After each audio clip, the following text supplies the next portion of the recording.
Hello, my name is David, and I am the co-founder, I suppose, of the Midnight Chess Club Facebook page.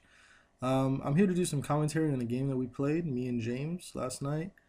I want to go ahead and thank James for allowing us to record it and allowing me to commentate on it. He lost this particular game, so I know I'm very glad that he allowed me access to the video, and I'm sure we can both learn something from it, from looking at it. I know I will. Ignore the middle finger that I gave James. But so I start off with the Queen's Gambit opening, and he comes in, and it's the Queen's Gambit decline right now. He's just kind of doing his own thing. Standard development with the knight. For him, standard as well. Nothing too crazy going on yet. I will say James needs to be a little quicker on his opening. So it's an aggressive move that he did, but it's also a very standard one to take the knight like that. I think he actually came out ahead on this exchange. If I'm doing my math correct, maybe not. Maybe it was even. So I put the bishop there to block him from castling. Now I don't know how long that will last, but I'm sure he'll kick it off. I assumed he would kick it off eventually, but I at least wanted to put him in a position where he would be uncomfortable. Now his knight came in and took the pawn. Kind of played a little sloppy here, I will admit, and he kind of put me in a weird position. I bring the queen up to kind of scare his knight away. Kind of want to send him back home. But this part, I will admit I played sloppy. I should have seen that. And the knight does go back home and on this side of the board. And then I bring up my pawn, just kind of scare him again. I got the option to move it, so might as well. It gives me more spaces of attack in the center. Here he's attacking that pawn that's right on the king side pawns, and I, for whatever reason, wasn't paying attention. I moved my bishop out. It's a very big blunder for me. Should not have done that. Checks my king and pretty much takes away my ability to castle. So I was kind of bummed about that. Definitely need to pay more attention. James plays a very aggressive opening for sure. And if you get caught up doing your own opening and don't pay attention to the wild variations that he can do, you'll get caught up quick. I moved my knight there just to kind of stop the knight from coming there again. He tried the castle right here. I had to politely remind him that he could not.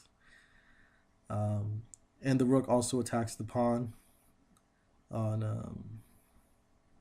the other side of the board. So it kind of gives him some things to think about.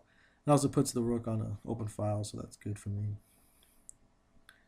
I think he wanted me to take, or maybe he didn't think I would take.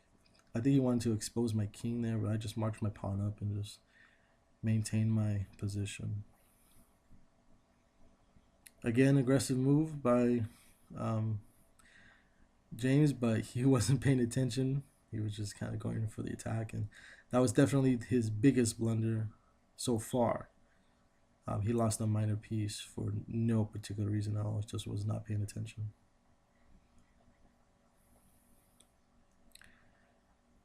He's moving his rook out of the way. Not a very good place to put it. Knights on the rim are dim, is the saying. So his knight is very dim right there, and that's how I like it. Was able to get a free pawn, and now my rook is in a very uncomfortable position for him. It's right in his house. I'm not sure if I have anything yet but I do know that it's a good spot to get something. The knight on that rank is pretty deadly.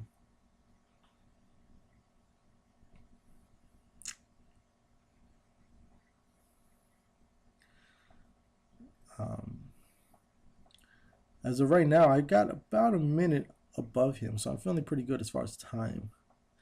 That's the problem with playing overly complex positions like this, is that it takes a lot of thinking to kind of calculate what you want to do.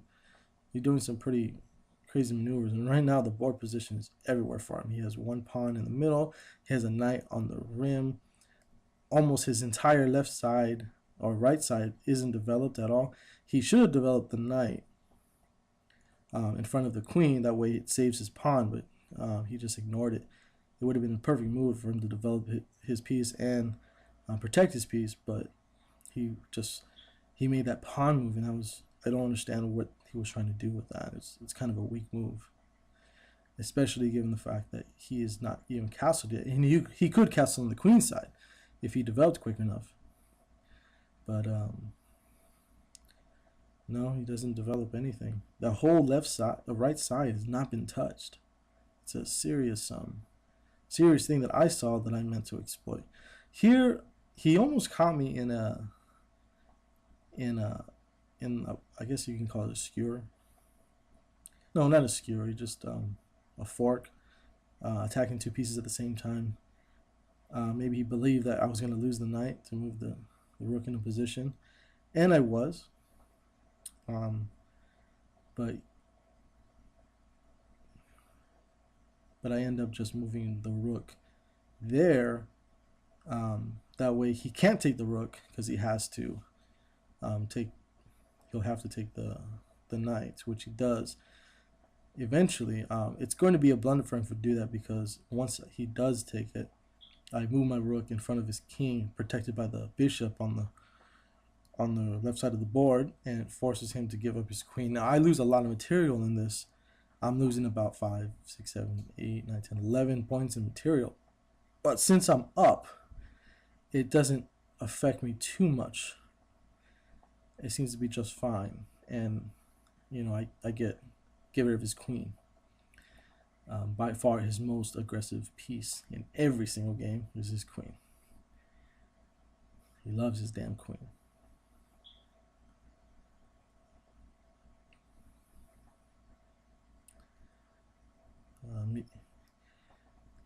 So now I'm just trying to kind of get my pieces in positions a little more favorable. His time is running out, and I got plenty of time. He in these fast games, just thinking too much is devastating. Now I moved my queen. When I moved my queen there, it was kind of a bad move. I really was only attacking one piece. It was kind of a, just not really a good move. But he didn't even see his knight being threatened, and that ended up giving me a free piece, and then another free piece. And once once you're doing poorly in a game, you tend to start making a lot of mistakes, and that was definitely one. And now I'm really just trying to find the best way to checkmate. It's very clear that I'm going to checkmate, or at least run his timeout, and I just got a lot of protection around that king.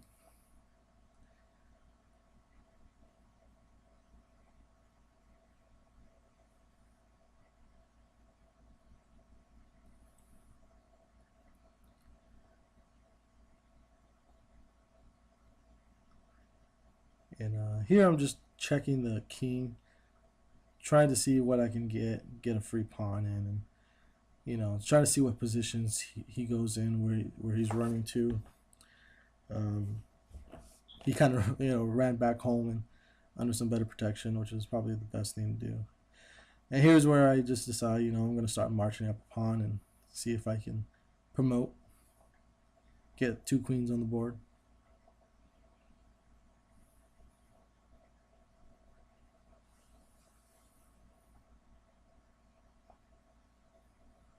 Move that to kind of, it's protected by my queen now, so I don't have to worry about it, at least right now.